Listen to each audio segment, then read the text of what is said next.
Americans are fascinated with moving abroad, so today we're going to talk about the top 10 countries on the list, and we're in one of them right now. This top 10 list is based on a recent Harris poll, and we're going to break down what it's like to live in each of these countries and if it's even possible to move to them. All right, let's get started with number 10, New Zealand. We've met people from all over the world who want to move to New Zealand, and I'm guessing it's because of those Lord of the Ring movies. I don't know, JP. I think that's it. I think that really put New Zealand on the map. All right, so here's some fun facts you might not know about New Zealand. The country has 0 snakes, not a single one. I know a lot of our viewers would really appreciate that. I just had a snake flashback to when we were hiking around in Colorado, remember? And there was that giant rattlesnake that was sunning itself along the trail. I do remember that, and our fierce dog didn't even see it. I know. She was supposed to be guarding us.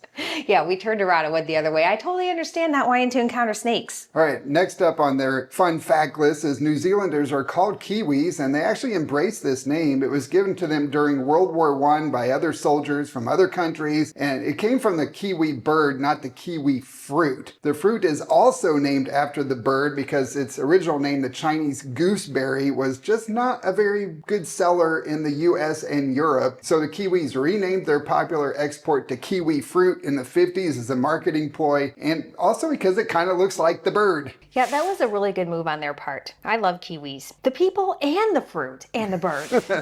All right, so now let's talk about the cost of living in New Zealand. And keep in mind that these are approximates and prices are going to vary based on where you live and how large or small your lifestyle is. So let's start by taking a look at your monthly cost of living. As a single person living a modest lifestyle, you can expect to spend around $1,900 to $2,600 per month. And as a couple, we always recommend adding 50%, so that would be around $2,800 to $3,900 a month, and that is still less than most places in the US. Groceries can be pricey though, but you know what? That's an island life problem, and I think the lifestyle there will more than make up for that. Everyone always asks us about healthcare, so let's talk about that next. New Zealand has both a public and a private system. The public system is funded by taxes and available to citizens, residents, and anyone on a 2+ year work visa. With the private healthcare, you can skip the public wait times and get spa-like waiting rooms, but it's still affordable, especially by US standards. Monthly insurance is going to run you around $62 per person. As far as safety goes, New Zealand is a very safe country. They have a low homicide rate. It is 0.7 per 100,000. And for comparison, the US is 6.5 per 100,000. So that is 9 times lower than the US. Now let's talk about some of the downsides. It is remote, and getting to and from New Zealand is a long haul commitment. We're talking 12+ hour flights to anywhere other than Australia, and that's still almost 4 hours away by plane.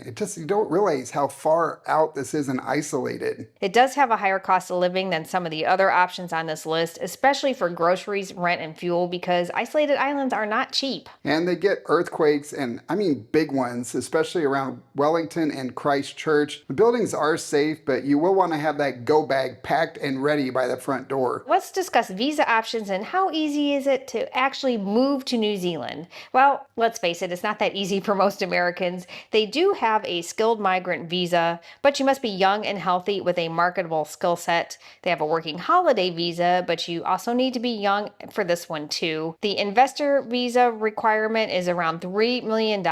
They did just introduce a digital nomad visa, but it is only valid for 90 days. However, you can extend that, but in my opinion, there's other digital nomad visas that would work better if you're looking to stay someplace for a longer term, like a couple of years. So is New Zealand actually an option for Americans, or is it just a travel dream, Amelia? Well, I think it's mostly a travel dream. I think if you are young and you can take advantage of one of those working holidays, then I would absolutely go for it. I would love to move there, but yeah, there's just no way. Vacation for sure, and at least we could stay there for 90 days. Yeah, and we don't have to deal with snakes. That's true, there's no snakes. A lot of people are really afraid of snakes. Number 9 is Germany, and a lot of Americans are really interested in Germany, and it makes total sense. It's got the history, the culture, castles, that delicious German beer, and trains that usually run on time. Here are some fun facts you might not know about Germany. It is home to more than 20,000 castles. Some are ruins, some are museums, and yes, some people actually do live in them. There's no tuition for public universities, even for international students. That means you can go to college in Germany and not have to choose between textbooks or food. Germans are famously direct, but don't confuse that with being rude. It's just their efficient communication style, and I know that from being married to JP. Yeah, my German heritage does come out when I communicate. I've always said that I choose my words with such efficiency that they cut straight to the bone. All right, let's talk about the cost of living in Germany. Once again, prices are going to vary widely based on where you live. Places like Berlin and Munich are going to cost more, but you can find some smaller cities that can be more affordable. So if you're a single person living a modest lifestyle, you can live for $2,200 to $2,900 per month. And for couples, that means around $3,400 to $4,400 per month. Dining out is reasonable, public transportation is excellent, and groceries are affordable. All right, now let's talk about healthcare in Germany. It has one of the best healthcare systems in the world, and yes, it's universal. All right, here's how it works. You're required to have insurance, and most people are covered under the public system. Monthly insurance cost is based on income level, and you can expect to pay between $300 and $450 per month for an individual. Private insurance is also available, but usually for freelancers or high earners, and it's based on age and health, not income. The monthly cost will run you $430 to $750 per month. That'll get you quicker appointments and sometimes fancier waiting rooms with complimentary sparkling water. Nice. All right, let's talk about safety in Germany. It is a safe country. The homicide rate there is 0.9 per 100,000. That is 7 times lower than the US. The police are professional and they're often bilingual, especially in the cities. You can expect pickpocketing to be an issue in touristy hotspots like Berlin or Munich, but violent crime is rare. Yeah, I think pickpockets are common in every tourist area everywhere. Yeah, you always have to keep your guard up. Yeah, all right, some downsides to keep in mind is the bureaucracy is real. You're going to fill out lots of forms and have to get them stamped, probably go to multiple offices to register your address, open a bank account, or even adopt a plant. The taxes are high there, but that is what funds the great healthcare, transit, and education. Winter is long and gray, so bring layers and be prepared to fall in love with heated floors, Amelia. I don't think Germany is on the plate for us just because of the winters. Yeah, I'm with you there. Housing is also competitive in the big cities. Be ready to show up to an apartment viewing with references, income docs, and maybe even some apple strudel to stand out. Oh, that sounds good. My grandma used to make the best apple strudel. I really miss that. It was so flaky. That does sound really good. Okay, so what are the visa options for moving to Germany? There are several, but most of them require some kind of plan. You cannot just show up and move to Germany. But you can apply for the freelancer visa, and that is available in certain cities for creatives and remote workers. They have a job seeker visa, which allows you to enter and look for work up to 6 months. The blue card is for skilled professionals with a job offer. They do have a student visa, which is very popular since university is free. A long stay visa is available for retirees or people with passive income, but you'll need to show you can support yourself, and the income requirements vary depending on where you want to live. And you need to sprechen Sie Deutsch, right? You do need to have a basic understanding of German, yes. That would be challenging, especially since they have a word for everything. You had to be a walking dictionary to speak German. But I guess that goes into their whole efficiency, right? It does, I guess so. All right, so is Germany realistic for Americans? I think it is. It definitely is. If you can handle those cold and gloomy winters, I would not want to move there, but it's an excellent place to visit. Number 8 is Spain. It ranks high on a lot of lists for places Americans dream about moving to, and we totally get it. We loved it during our time there, and we are definitely going back. Here are some fun facts you might not know about Spain. They eat dinner around 9 or 10, and yes, it is totally normal to see kids out playing at 11 p.m. on a Tuesday. We were not prepared when we first went to Spain for that late night dining culture, and I think we were the first people waiting at the restaurant when it opened, and that was at like 8 p.m. It was a rough adjustment.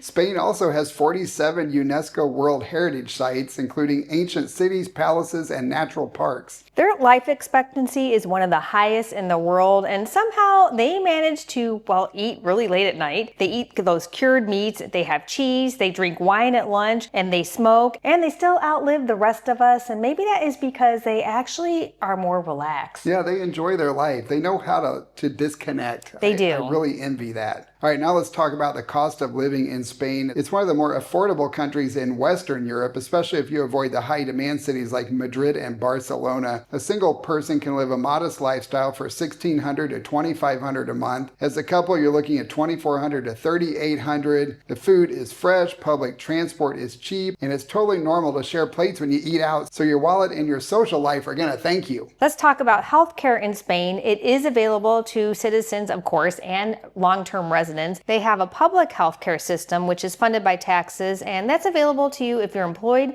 self-employed, or a resident with legal status. Private healthcare is very common for foreign residents who want quicker appointments or bilingual doctors, and the insurance is affordable. It's around $55 to $160 per month, and even private hospital stays are shockingly affordable. All right, now let's talk about safety in Spain. It's one of the safest countries in Europe and the world, actually. They have a homicide rate of 0.6 per 100,000. That's 11 times lower than the U.S. There are, of course, some downsides to keep in mind. English is not widely spoken outside of tourist areas in bigger cities, so you're gonna need to learn some Spanish. The tourist fatigue is real, especially in those popular places like Barcelona and Valencia, Seville. We experienced it there firsthand. And the cost of living is definitely creeping up, especially the housing costs. There are quite a few visa options for moving to Spain. They have their non-lucrative visa, which is perfect if you're not working and you can show passive income. They have a digital nomad visa, which is very popular. That's for remote workers who earn money outside of Spain. They do have a work visa,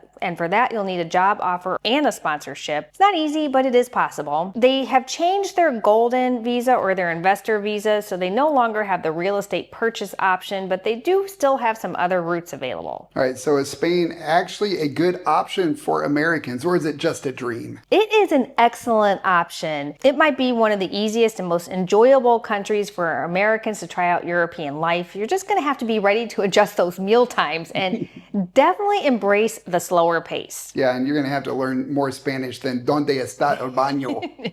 Speaking about learning a new language, before we talk about the most popular place for American expats to live abroad, at least by sheer volume, we're really excited to talk about LingoPie, today's sponsor. If your goal is to move abroad to another country, then learning the local language will drastically improve your quality of life, and LingoPie is a great way to supercharge your language learning. LingoPie has a lot of different languages, and we used it to get ready for our trip to France. Now we're getting ready to head back to Spanish-speaking countries in a few months, so we're back to studying Spanish. We watch fun and entertaining shows like Mambo, which is about a child singer who lost his fame when his voice changed, and now he's trying to make it back in the business again, and it is hilarious. I really like that you can hear the language spoken conversationally, plus you can follow along with the script and create your own vocab list. And now they have this cool AI feature so you can click a sentence and get grammar tips. You can change the subtitles to English or Spanish, or just turn them off. Click the headphones to hear a sentence spoken without the drama, so it's easier to understand. You can also then speak a sentence out loud, say it, and get graded so you can work on your pronunciation, which is sometimes a little painful but extremely helpful. And you can loop a sentence because the repetition helps with retention. Although I think my favorite feature is being able to change the speed to slow it down, because Spanish is just so darn fast. It is fast. There's also a Netflix browser extension so you can watch some of your favorite shows and learn a foreign language at the same time. Alpha Males is one of our favorites. We watched the whole thing because it is just so laugh out loud funny. LingoPie is always adding new shows and features to help you learn faster and stay motivated, and that's why it's one of our favorite ways to learn foreign languages like Spanish, Italian, French, and maybe even German. Spoiler alert. Yeah, maybe, who knows? Click the link below to get a 7-day free trial plus 55% off.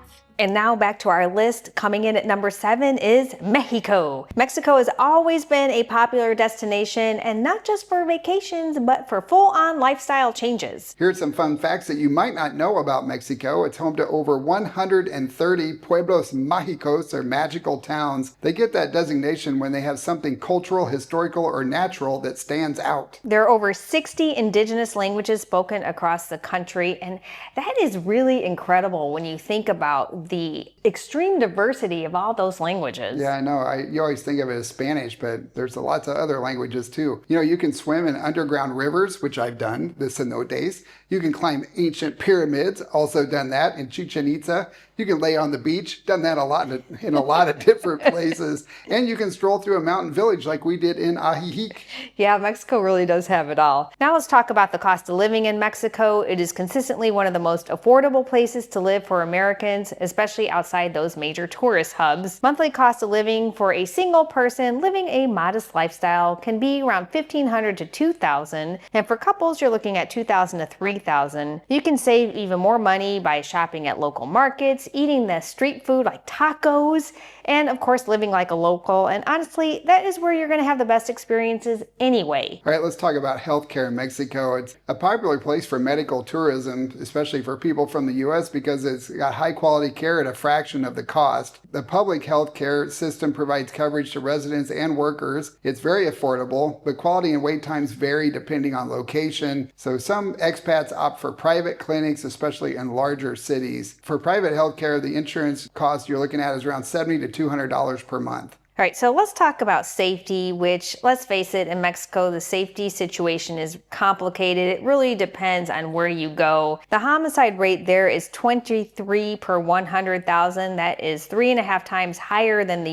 U.S. But many of the expat hubs have a much lower crime rate than the national average. Places like Merida, San Miguel de Allende, and Ajijic are some of the safest cities in Latin America. Yeah, we did get moto robbed in Guadalajara, though. It's pretty common in the bigger cities, and you just want to stay aware of your surroundings. That's the mistake we made. We let our guard down and a guy came up on a motorcycle and tried to grab our phone out of our hands. It can happen, but you just don't let the U.S. headlines paint the whole country badly for you, because it's a huge country and there are parts that are just wonderful. But there are some downsides to keep in mind. The infrastructure can be inconsistent, so you might lose water pressure or Wi-Fi when you least expect it, although I have to say that's happened to us everywhere we traveled. Yeah.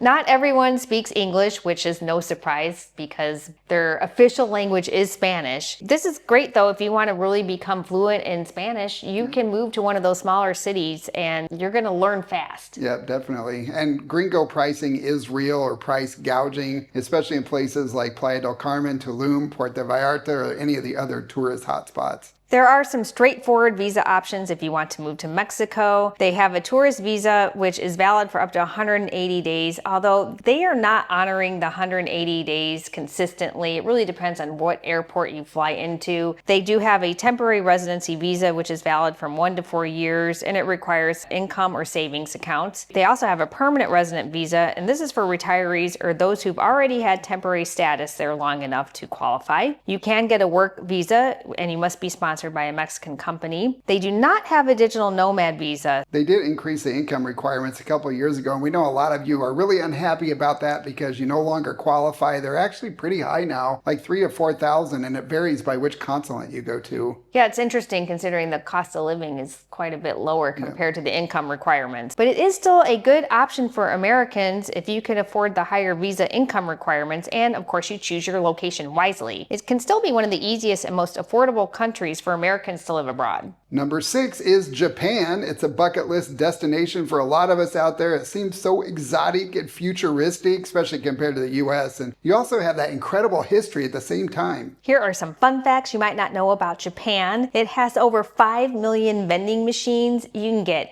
pretty much anything. Hot coffee, ramen, toys, umbrellas, and even underwear. I guess if you go to work and forget your underwear. I guess so.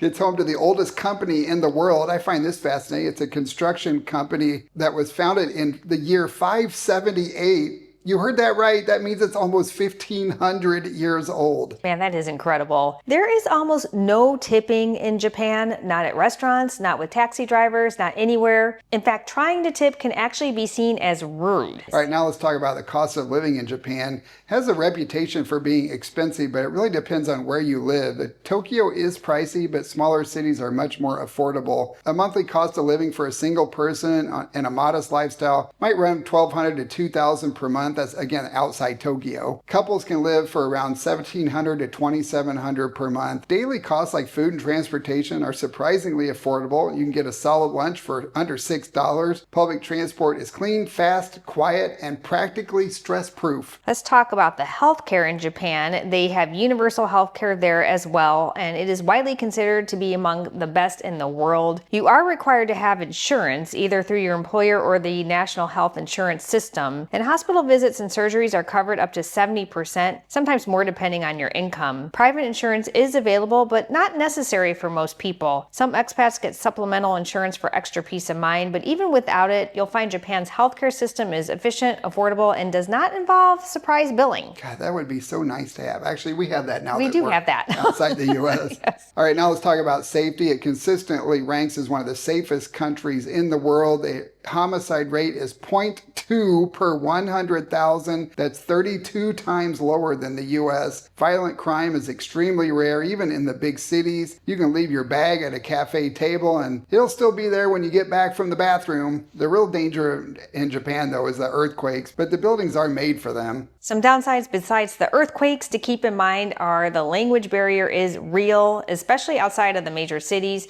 Google Translate is going to be your new best friend. They have tiny apartments there. Storage is a luxury. You're going to need to learn to love minimalism like we do. The culture is also an adjustment. It's going to take some time to get used to the etiquette and the communication, and the social expectations can be very specific. And if you don't know them, you might offend someone and not even realize it. Japan does not have the easiest immigration path, but there are some options. They do have a work visa, and for that you'll need a job offer from a Japanese company. They have a highly skilled professional visa for applicants with advanced degrees or high income roles. There is a startup visa available in some cities for entrepreneurs. They also have a student visa if you want to attend language school or university. And the tourist visa is good for 90 days, but it is not extendable for work or for long stays. And there is no digital nomad visa, so maybe they'll have that one of these days. All right, so is Japan an option for Americans? Well, it's not really the easiest place to move to long term, although we know people who do it, but they mostly go there to teach English. Yeah, or you can start a business. I read an article about a couple that started a guest house there. They bought an old abandoned piece of property, fixed it up, and now they rent out rooms in it. That would be an amazing endeavor, but I don't see us doing anything like that, JP. But if you guys are interested in that, then let us know. Yeah, make some good YouTube videos. Yeah. Maybe. Number 5 is Italy. It is basically everyone's daydream. I know it's mine. It's got gorgeous landscapes, amazing food, the history, and wow, that slow pace of life. It just sounds heavenly. And it is, because that's where we are right now. All right, so here are some fun facts that you might not know about Italy. It has more UNESCO World Heritage Sites than any other country in the world. It's got 59 of them. And Italians drink coffee standing up. We actually saw that a lot. They walk in, order a shot of espresso, down it while they're standing at the counter, pay and leave. I find that fascinating. There's no enjoyment of that. Yeah, that's not how I like to drink my coffee, but maybe they just really need that pick-me-up. I guess. Pizza was born in Naples, but you'll find a different style of pizza in almost every region. And of course, you got to try all of them. All right, so let's talk about cost of living in Italy. It can be very affordable, especially in those smaller towns, the countryside, or in the south. The cost of living for a single person living modestly can be around $1,500 to $2,500 a month, and for a couple, that'd be around $25,000 to $4,000 a month. And of course, this depends on where you live. You can find fresh produce that is delicious and cheap. The wine is often cheaper than water, and eating out will not wreck your budget, especially with lunch specials and street food. All right, let's talk about healthcare in Italy. They have a universal public healthcare system that consistently ranks in the top 10 globally.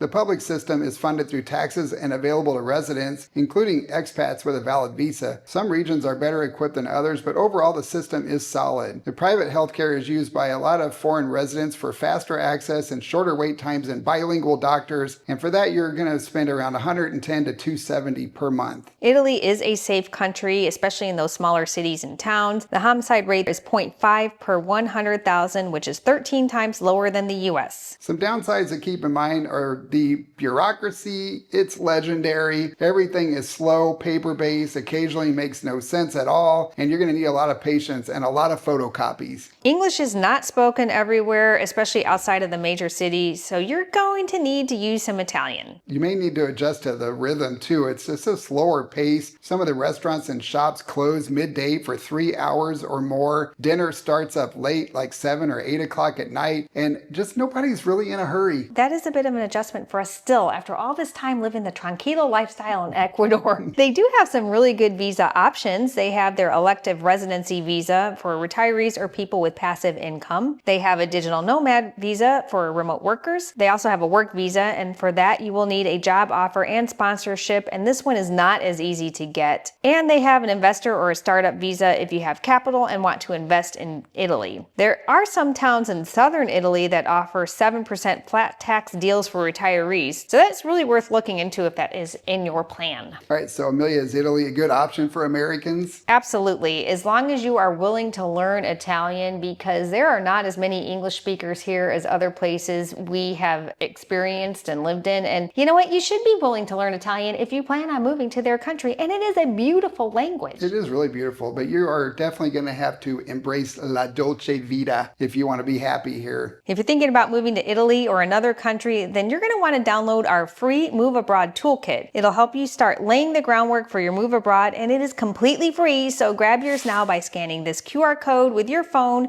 or visit ameliaandjp.com/toolkit. All right, number 4 on this list is France. That's no surprise. We weren't actually sure if we were going to go to France because we didn't know if we were going to like it, and we absolutely fell in love with the country. Yes, I love it. There's so much. The language, the culture, the architecture, and the people. The people are amazing. You got to forget those outdated stereotypes. They are just not true. In fact, we did a whole video about it called The Lives We Believed About France. So go watch that after you finish this one. Here are some fun facts you might not know about France. You can visit a different region every weekend and feel like you've entered a new country. It has beaches, vineyards, castles, the Alps, lavender fields, and the list goes on, but I won't. I think the coolest part about France is the daily baguette tradition. It is absolutely real. They're everywhere and they're delicious. People buy them fresh every day. They walk down the street with them under their arms, and if you want to break off a piece and eat it along the way, they even have a name for that. Le quignon. I'm not sure I'm doing that right, but it translates to the hunk. It's so common, they have a word for it. I love it. The French also invented cinema, the hot air balloon, and the metric system, which is something I still have yet to master. Yeah. All right, now let's talk about the cost of living in France. It actually can be surprisingly affordable outside of cities like Paris. So some of the smaller towns and rural areas are not only cheaper, they're often quieter, friendlier, and full of more of that old world charm. A single person can lead a modest lifestyle for $2,000 to $2,800 per month, and a couple you're looking at like $3,000 to $5,500 a month. Outside of the major cities, life in France is very doable, especially if you shop at markets, take advantage of the public transportation, and lean into that slower pace of life and buy French wine. All right, let's talk about the healthcare in France. It is also ranked as one of the best in the world. They do have a public healthcare system which is available to residents and long-stay visa holders after 3 months, and that covers about 70 to 100% of most of your medical expenses. They do have private insurance, which is optional but common, and it covers the other 30%, so you pay close to nothing out of pocket. Monthly cost for that runs around $35 to $110. In terms of safety, France has a homicide rate of 1.2 per 100,000, so that's 5 times lower than the US. And some downsides to keep in mind is, once again, English is going to be hit or miss, so you're going to find more bilingual people in cities, but outside of the tourist zones, most people are going to be speaking French. Imagine that. So you really need to learn the language. And they expect you to learn it too, especially if you're living there. Customer service is quite a bit different there too. You're going to want to open every encounter with bonjour, because if you don't, you're going to get a cold smirk. So just be nice. Everybody does it, not just foreigners, the French. Just say bonjour every time you start a conversation. The strikes are common. Transportation, sanitation, education. At any given time, someone is probably on strike, and we did experience that firsthand too. Yep, we did. Renting an apartment or opening a bank account can be hard as a foreigner. Expect lots of paperwork and proof of income. France has some really good visa options that are pretty straightforward, such as their long stay visitor visa, which is for retirees or people with passive income. They have a talent passport for professionals with high-level skills or business plans. They also have a student visa, and they have their entrepreneur or startup visa for those of you who want to launch a business in France. All right, is France a good option for Americans? Oui! We. It is. We know many people that want to move to France and several people that have moved to France. You're definitely going to have some culture shock and it is going to be an adjustment, but it can be a fantastic place to live. Number 3 is Australia. It's a dream destination for so many Americans. It's got that laid-back lifestyle, stunning nature, and friendly people. And of course, it's English speaking, which is a huge bonus for us Americans. Here's some fun facts you might not know about Australia. It has more kangaroos than people, and the country is home to 10,000 beaches, so you can visit a different one every day for over 27 years. It's also crawling and swimming with some of the world's most dangerous creatures like snakes, spiders, jellyfish, sharks, stingrays, the list goes on. It has this spider called the huntsman spider with a leg span that's up to 12 inches. That's a foot, people. And a body size the size of a credit card. It looked like a tarantula, but they aren't venomous or dangerous to humans, but they are known to hide behind curtains and in cars, and they're going to give you a good scare if you stumble upon one when you're opening up the curtain in the morning. I think if I stumbled upon one of those, I would be on my way to the airport. All right, let's talk about cost of living now. I can't think about those spiders anymore.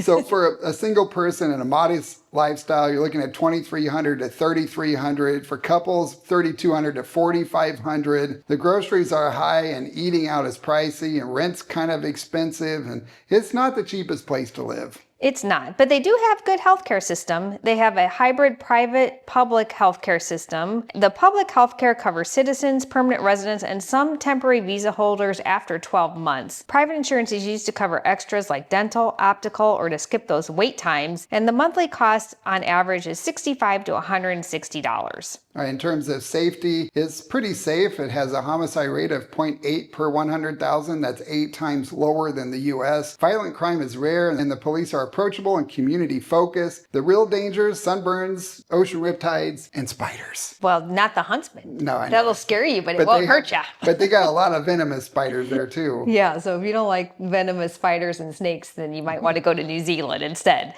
Besides that, the other downsides are that it is far from the U.S. You're looking at a 14 to 17-hour flight to the east coast of Australia. Regional travel can be pretty pricey. Flying between those cities is often the only option, and the spiders. Yeah, you just got to be cool and hope they're more afraid of you than you are of them, Amelia. As for the visa options, well, good luck with that. They have a skilled independent visa, which is a points-based system for in-demand skills. They have an employer-sponsored visa, and for that you need a job offer and company sponsorship. The working holiday visa is available to Americans ages 18 to 30 or 35 in some cases. And that's valid up to a year, so I don't think anybody watching this is going to fall into that category. They have a student visa, and they do have their ETA tourist visa, which allows multiple entries for 12 months, but you can't work on that visa. They do not have a retirement or a digital nomad visa. Yeah, so with all that in mind, is Australia really a good option for Americans who want to live there? Well, so for people in our demographic, if you have a kid that could qualify for one of those visas, then like an adult child, then yeah, that's a great option. For the adult child, but not for our viewer. Not for the viewer, no. Yeah, it's just not really easy to move to Australia. I think there's going to be other options that are more easy in the area. Plus, you could just do that country hop between New Zealand, Southeast Asia, and Australia, but you wouldn't have a permanent residence there. That would be slow traveling, which would be a good option for us. Yeah. All right, number 2 on this list is the United Kingdom. Americans are totally obsessed with the UK. Thank you, Princess Di. But maybe it's the accent, or maybe it's the castles. Those are pretty cool. Or it could be because we just want to live in a cottage in the countryside. That does sound romantic. All right, so here are some fun facts you might not know about the UK. London's Underground, or the Tube, is the oldest subway system in the world, built in 1863. And some of the stations are so deep your ears will pop on the elevator. Yeah, they did.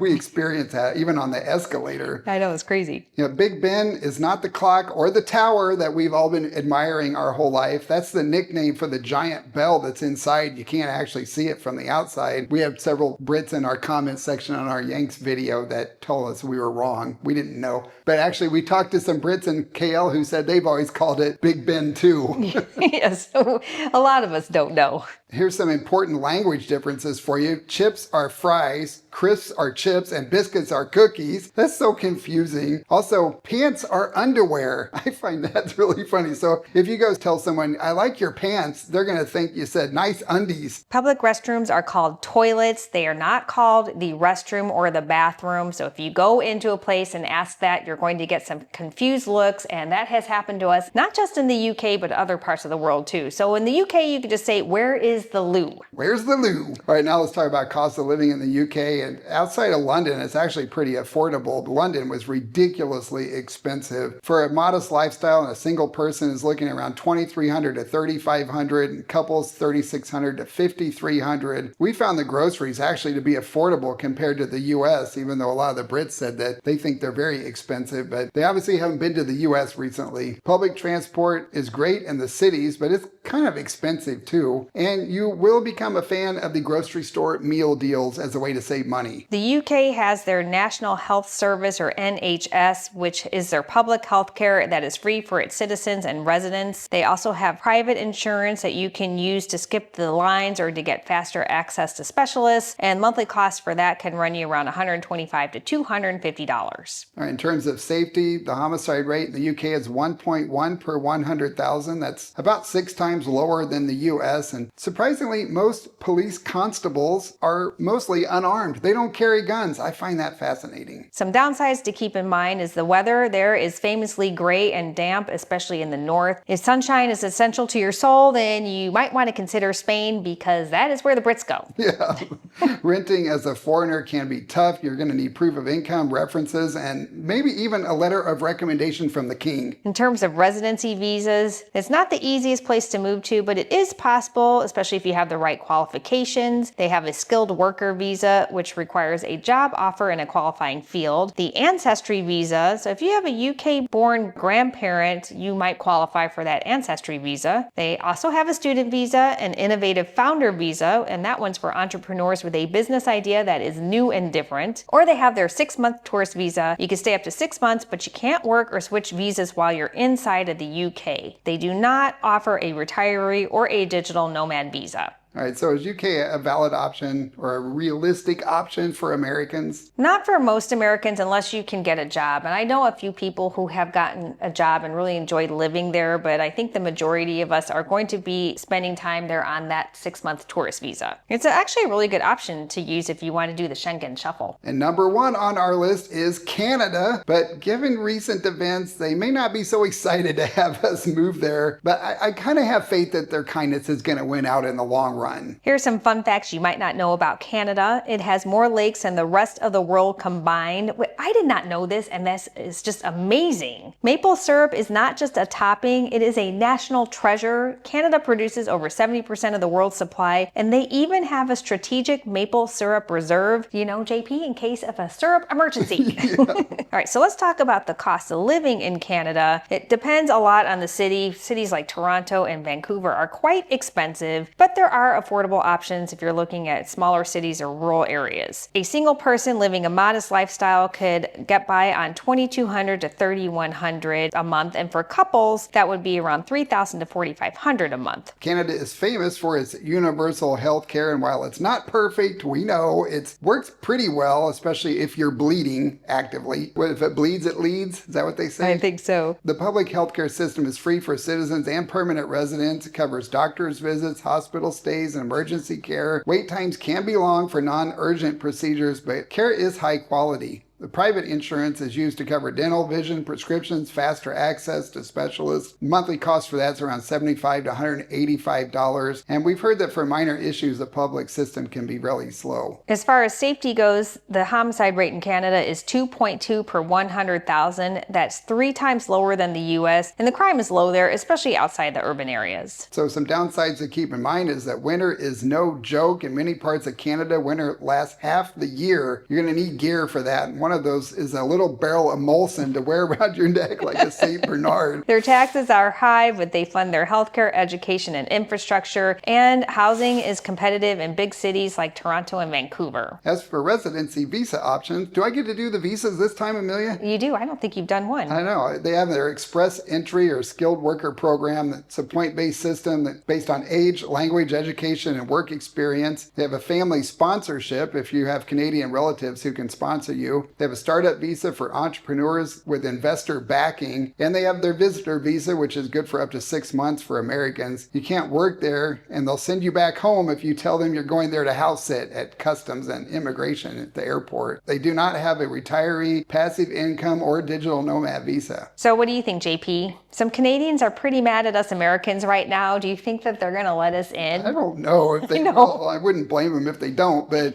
I know. I think the bigger issue is they just don't have a lot of visas for us Americans if we want to go and live there unless we can get a job. I think that's mainly the main path. So if you're retired, it's really not a pathway for living in Canada. It's a great place to visit. The country is amazing. You and could I still like travel. the people. You could go up there and stay with their visa for several months. Yeah, you definitely could. Then go back home or go someplace else. All right. Well, there you have it. That is 10 of the most popular countries Americans are dreaming about moving to. Yeah, some are close, some are far, some are affordable, some might eat your wallet alive, but all of them offer a totally different way of living. Now we want to hear from you. Which one would you actually move to? Let us know in the comments. Before you go, remember to download the free Move Abroad Toolkit by clicking here. If you're thinking about moving abroad, then check out this video next about the 15 easiest countries for Americans to move to right now. All right, thank you so much for watching. Before you go, leave us a like and we'll see you all next time. Ciao. Ciao.